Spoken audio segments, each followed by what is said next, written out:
மசால் தோசை யார் பண்ணாங்க? நம்ம மல்லியா? இல்லைங்க, நான் தான் பண்ணேன். நல்லா இல்லையா? சூப்பரா இருக்கு. இந்த சாப்பிடு.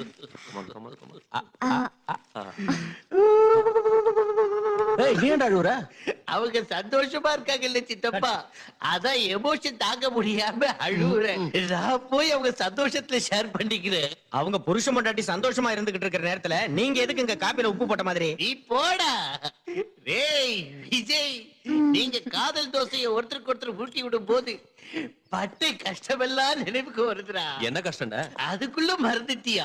அன்னைக்கு சாந்தியை காதலிக்கிறதுக்காக, அவ மனசுல இடம் பிடிக்கிறதுக்காக, அவங்க வீட்டுக்குள்ள திருட்டுத்தனமா நுழைஞ்சி அந்த டைரி கண்டுபிடிக்கிறதுக்காக எவ்வளவு கஷ்டப்பட்டேன். அந்த டைரி கைக்கு வந்ததும் உனக்கு ஃபேஸ் ரீடிங் தெரியும்னு சொல்றதுக்காக இன்னும் எவ்வளவு கஷ்டப்பட்டேன்.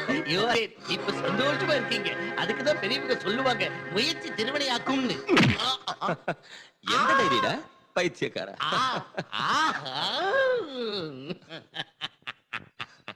எல்லா விஷயமும் வந்துடுச்சா?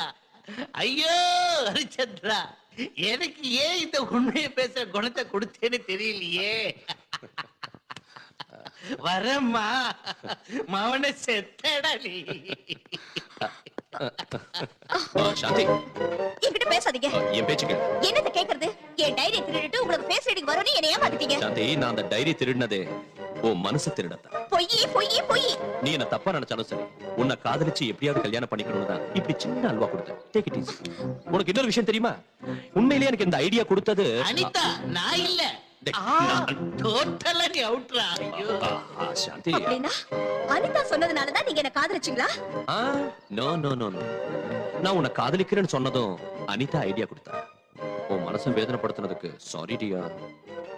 என் மனசுல இடம் பிடிக்கிறதுக்காக பொய் சொல்லி ஏமாத்துனீங்க. அதனாலதான் நான் உங்களை மன்னிக்கிறேன். Thank you. ஆனா இன்னொரு தடவை ஏமாத்த மாட்டேன்னு ப்ராமிஸ் பண்ணுங்க.